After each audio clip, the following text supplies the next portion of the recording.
లావణ్యనా? ఏమండి ఫోన్ ఒకసారి లేవండి. లావణ్య అక్క, సడన్ గా ఏమైపోయావు లావణ్య? ఎక్కడున్నావు అక్క? హాస్పిటల్ నుంచి నేను కిడ్నాప్ చేసింది ఎవరో కాదక్క, మాణిక్యం గారే. హలో, ఇందాక నుంచి మాట్లాడుతుంటే అలా మొహం దాచుకుంటారేంటి? ఈ బీదర్లో మమ్మల్ని చూసి మొహం దాచుకునే వాళ్ళు ఎవరుంటారు? ఎవరు మీరు?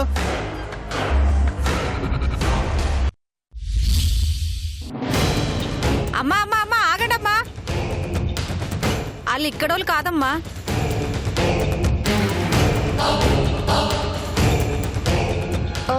ఈ తోట మీదేనా? అవునమ్మా. ఇదిగో వచ్చే అమావాస్య రోజు నా శోభనం.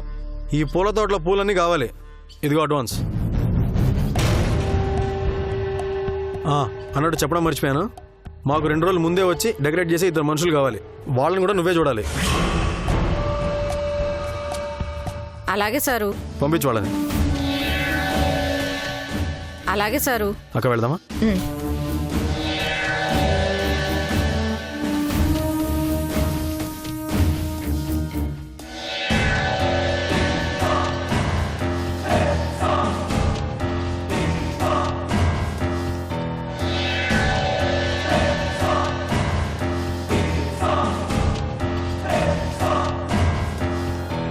అత్త, వీడు లహరి జీవితాన్ని నాశనం చేయబోతున్నాడు. ఇప్పుడెలా? నాకు అదే అర్థం కావడం లేదే. ఈ రాక్షసుడి కన్ను ఆ పిల్ల మీద పడిందంటే పాపం.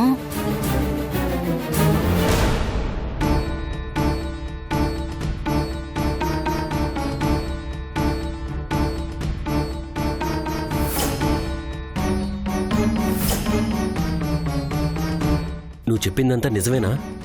నువ్వు కరెక్ట్ గానే విన్నావా? నిజమక్క, తన రాజకీయ జీవితం కోసం కన్న కొత్తనే చంపించాడు. ప్రియాంక డెడ్ బాడీ మిస్ కావడంతో ఆ రూపంలో ఉన్న నన్ను కూడా చంపాలని చూశాడు. సమయానికి నువ్వు ఫోన్ చేసావు కాబట్టి బ్రతికిపోయాను. ఎంత దుర్మార్గుడు వాడు. వాళ్ళు మాత్రం ఏదో చీకటి వ్యాపారం నడిపిస్తున్నారక్క. ఆ మాణిక్యంతో పాటు నంజుండ స్వామి కాకుండా వాళ్ళ వెనకేదో పెద్ద నెట్వర్క్ ఉందని అనుమానంగా ఉంది.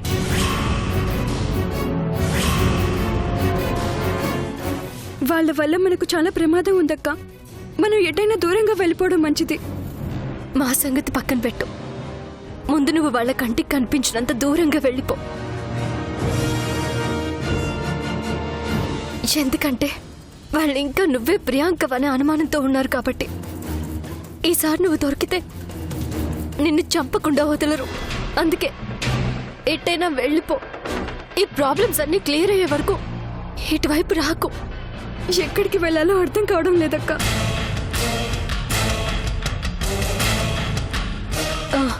సరే, నేను ఒక ప్లేస్ చెప్తాను, అక్కడికి వెళ్ళిపో. ఎక్కడికి? హైదరాబాద్లో ప్రమీళ అని నాకు ఒక ఫ్రెండ్ ఉంది.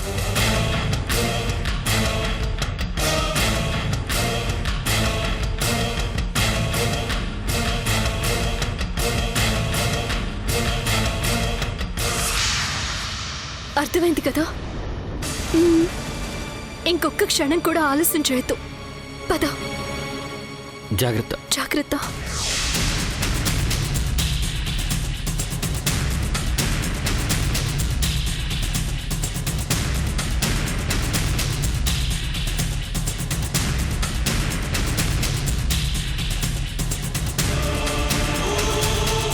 ఆ దుర్మార్గుల కంట పడక ముందే తొందరగా ఏదో ఒక వెహికల్ వస్తే బాగుండు.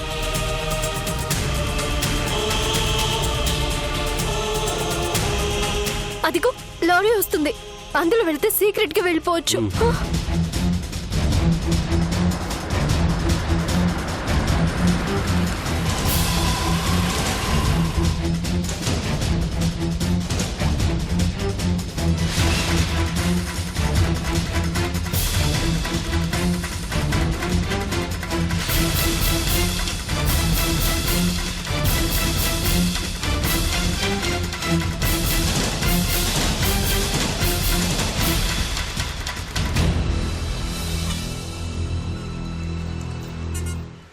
ఇక్కడ జరిగే విషయాలు ఫోన్లో ఎప్పటికప్పుడు నీకు చెప్తూ ఉంటాను. నువ్వు మాత్రం ఎట్టి పరిస్థితుల్లోనూ ఇటువైపు రావద్దు, సరేనా? అలాగే అక్క. ఎలాంటి ప్రాబ్లం వచ్చినా మాకు ఫోన్ చేయి. బాయ్. బాయ్ అక్క. థ్యాంక్ యూ సో మచ్ అక్క. బాయ్.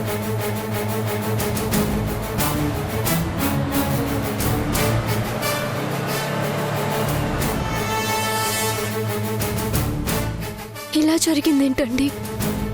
తండ్రి రూపంలో ఉన్న రాక్షసుడే కన్న కూతుర్నే చంపేశాడు. నంజుండ స్వామి చంపుంటాడేమోనని వాడి గురించి మాణిక్యం గారికి చెప్పాలనుకున్నాం. కానీ తండ్రే కూతుర్ని చంపేసి అందరినీ నమ్మించడానికి మీడియా ముందు ముసలి కన్నీరు కార్చాడు. ఇద్దరు బయటికి కనిపించని పెద్ద క్రిమినల్స్. లావణ్య మనకి ఫోన్ చేయకపోయింటే మనం వెళ్ళి మాణిక్యం గారిని కలిసేవాళ్ళం. తర్వాత ఏం జరిగేదో ఊహించుకుంటేనే భయంగా ఉంది.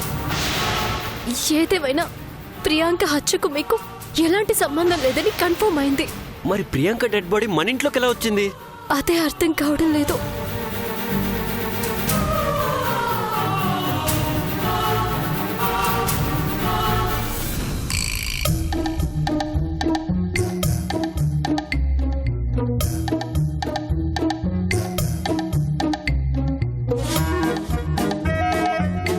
ఏమి ఈ ఇల్లేనా? అవునత్తా. మనం చావనెత్తుకుంటూ వచ్చేసామన్నమాట. అలా అనకే శాంతం.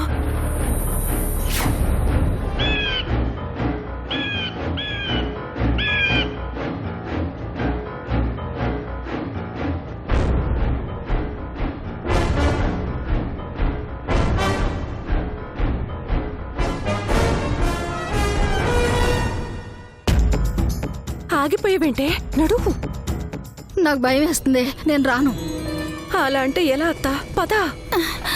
గేటు దగ్గర యమకింకర్లుంటారేమోనే. చూద్దాం పద. రా.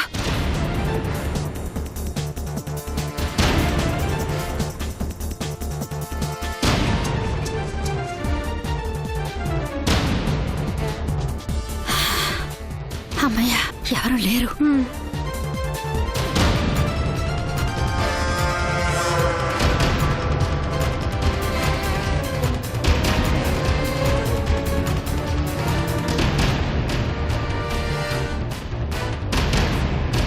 ఏమే అట్టెళ్దాం పద. రా.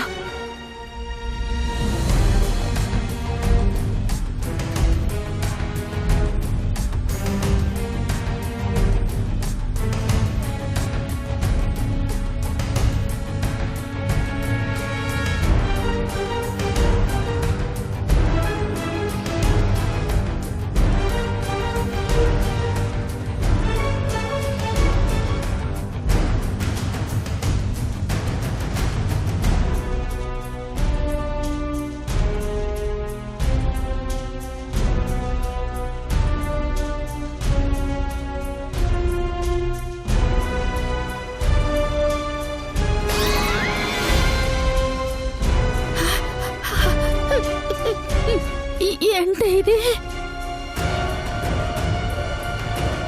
రంగేమో అత్తా. కాదే, రక్తం. రక్తం.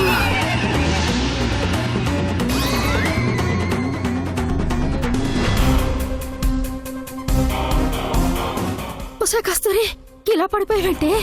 కస్తూరి, లేవే లేవే.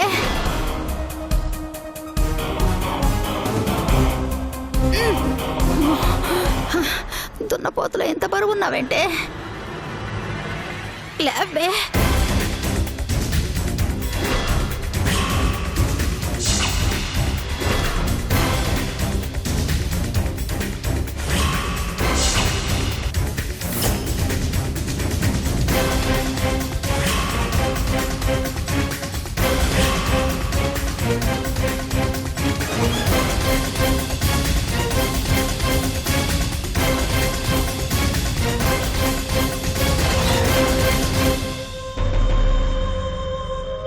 ఏ లహరి, లేవే.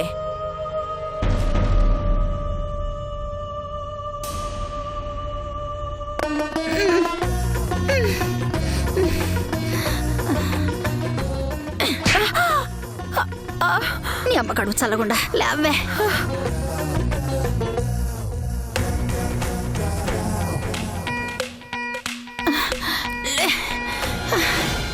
అలా పడిపోయావేంటే? నెత్తురు చూసినప్పుడల్లా ఆ రిషిగాడు నా కళ్ళ ముందు కాంట్రాక్టర్ని పొడిచిన పోట్లే గుర్తొస్తున్నాయి అత్తా. నా కళ్ళ ముందు ఒకడు పొడిచాడుగా, నాకు అదే గుర్తుకొచ్చింది. మనకేం గుర్తొచ్చినా తప్పదు కదా. ఉంటే ఉంటాం, పోతే పోతాం. పద.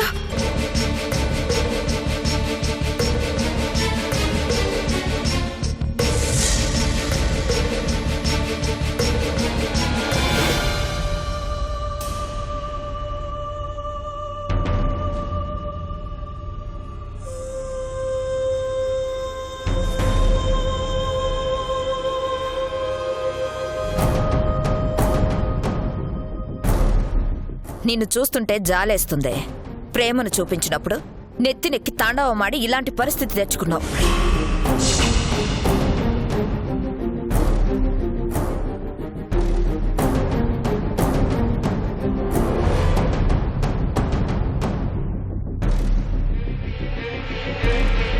ఇలాంటి శిక్షలు చాలా మందికి జీవితకాలం పడతాయి. నీకు మాత్రం చాలా తక్కువ సమయం పడిందని చెప్పుకోవాలి. ఎందుకంటే ఈ రోజుతో నీకు చెరసాల విముక్తి కలగబోతుంది.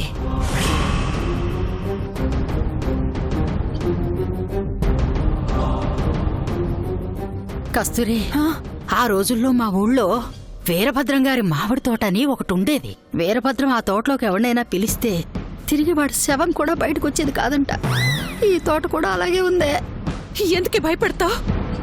నరకంలోకి వచ్చాక భయపడక ఎగిరి గంతేయమంటావా? రా.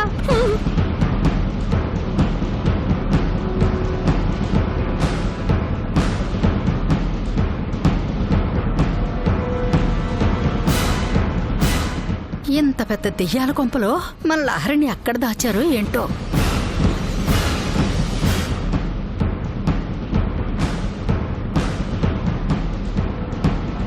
అత్తా,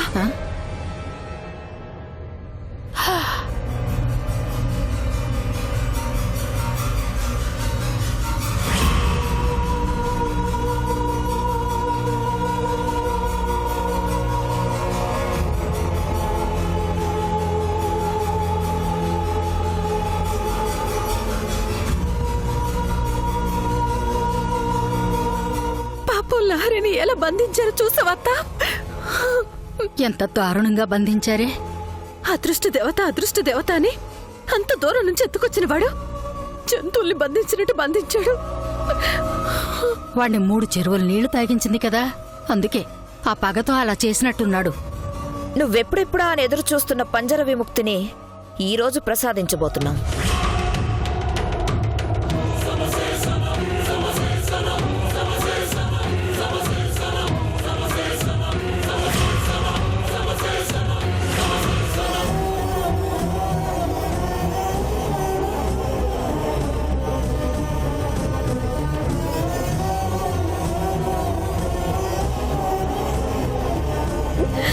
నీకు దండం పెడతాను, నన్ను నా పార్థని వదిలేయండి. అమాయకపు కోరిక. ఓవే.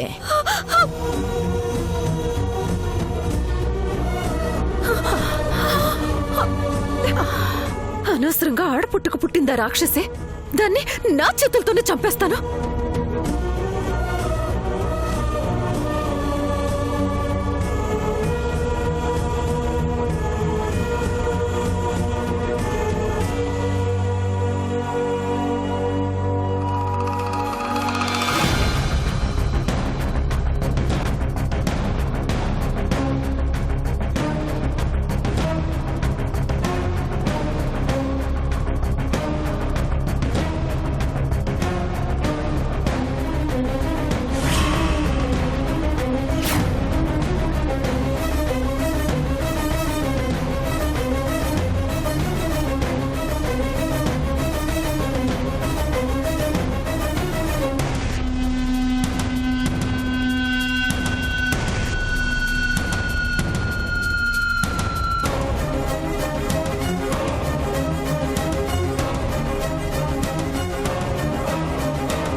మేం పిలిచినప్పుడు మా మాట విని వచ్చుంటే ఈ ఇంట్లో నీకు అప్పుడే బంగారు సింహాసనం వేసి మహారాణిలా చూసుకునేవాళ్ళం.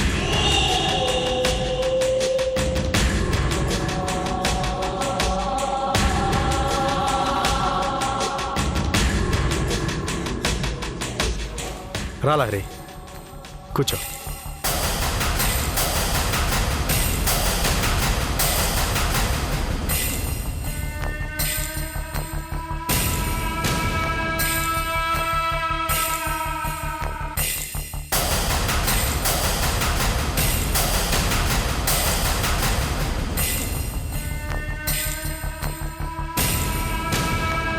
కూర్చోవా? నేను ఎలా కూర్చోబెడతానో చూడు. రుద్రప్ప, వాడిని తీసురండి. అట్నే బాబు.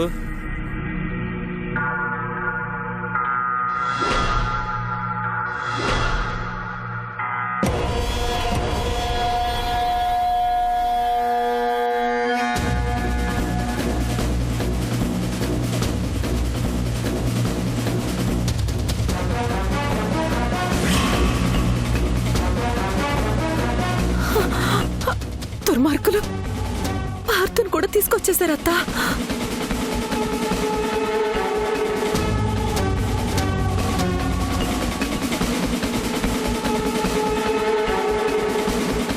రే పార్దు, నీ గర్ల్ ఫ్రెండ్ నా మాట వినడం లేదురా. అందుకే నిన్ను రిమోట్లో వాడుకుందామని రప్పించా.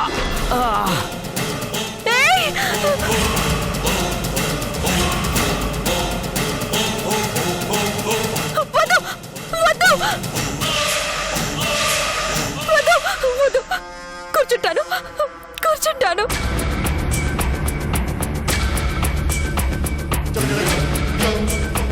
కూర్చుంటాను.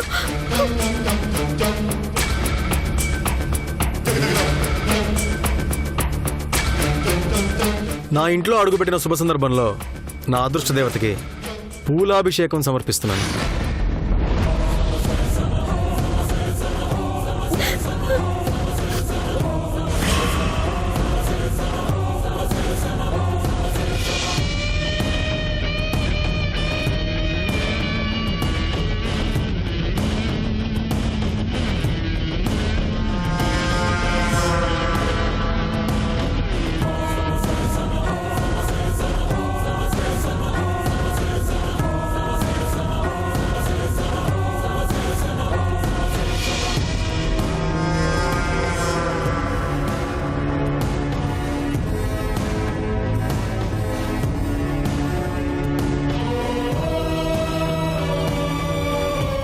పూలాభిషేకమే కాదు లహరి, నీకు పాలాభిషేకం, స్వర్ణాభిషేకం కూడా చేయిస్తా.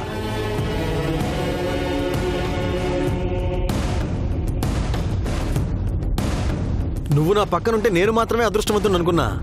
ఇప్పుడు నువ్వు నాకంటే పెద్ద అదృష్టవంతురాలు అయ్యావు లహరి.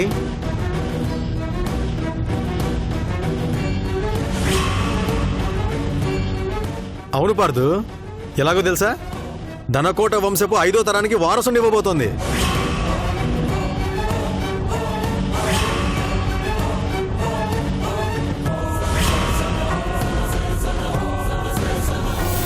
నీ గర్ల్ ఫ్రెండ్కి నాకు శోభనం పార్తు.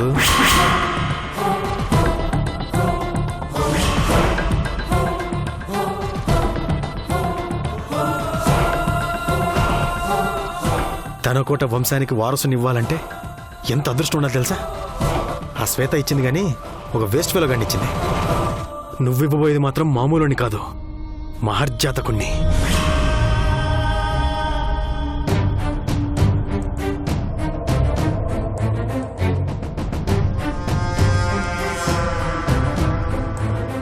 తొమ్మిది నెలలు గడవక ముందే 12 బిడ్డనివ్వాలి హరి.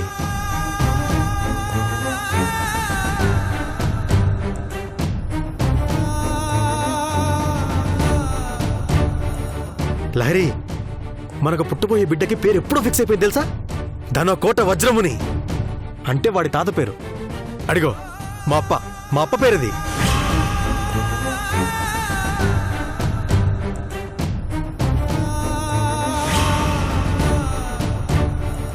ధనకోట గజేంద్రముని వారసుడు ధనకోట వజ్రముని అంటే బీదర్లో ఒక భయం, ఒక బ్రాండ్, ఒక గుర్తింపు, ఒక చరిత్ర.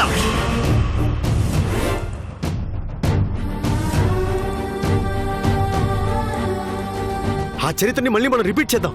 మన వంశ వృక్షాన్ని మనం మరింత స్ట్రాంగ్ చేద్దాం.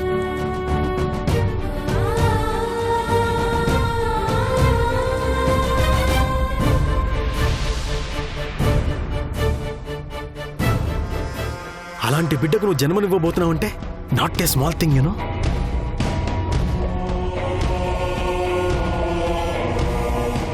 ఆ కాపలిక గడు చెప్పిన ఆ అమావాస్య రావడానికి ఎన్నో రోజులు లేవు, చాలా దగ్గరలోనే ఉంది. అప్పటికల్లా కన్నీరు దూరం చేసుకో, నీపై పన్నీరు చల్లుతా.